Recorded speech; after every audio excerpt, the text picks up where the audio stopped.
तो चलिए देखते हैं टेक्नोलॉजी और इंटरनेशनल मुकाबले की यह हैरान कर देने वाली कहानी। सुनने में तो यह नामुमकिन सा लगता है ना? पर यही तो असली सवाल है।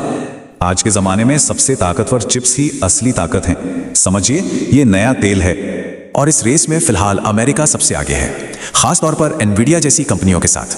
और अपनी ये बढ़त बनाए रखने के लिए अमेरिका ने चीन को अपनी टॉप चिप्स के एक्सपोर्ट पर कड़ा कंट्रोल रखा है।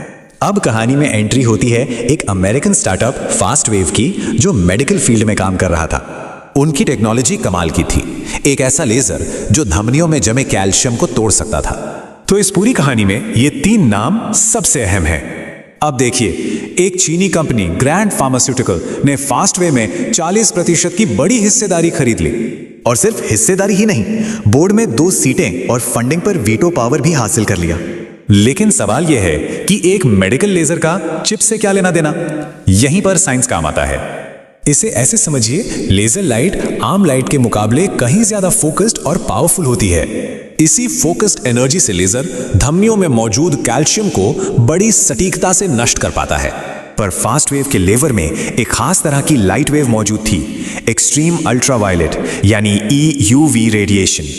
और यही EUV लाइट दुनिया की सबसे एडवांस्ड AI चिप्स बनाने की सबसे जरूरी टेक्नोलॉजी है। तो मतलब ये कि इस टेक्नोलॉजी का दोहरा इस्तेमाल था। ये जान भी बचा सकती थी और AI सुपर कंप्यूटर भी बना सकती थी। निवेश के बाद ग्रैंड फार्मास्यूटिकल ने अपनी वीटो पावर इस्तेमाल की और फास्ट वेव की नई फंडिंग रोक दी। आइए इस कॉर्पोरेट लड़ाई की टाइमलाइन पर एक नजर डालते हैं। जब फास्ट वेव ने शिकायत की तो ग्रैंड फार्मा ने अमेरिकी सिस्टम की खास चीज का इस्तेमाल किया, लॉबिंग। उन्होंने जिस लॉबिंग फर्म को हायर किया, उसकी पहुंच सरकार के टॉप अधिकारियों तक थी। ये केस एक तरह की लीगल हैकिंग की पूरी प्लेबुक दिखाता है, जिससे कीमती टेक्नोलॉजी हासिल की जा सके।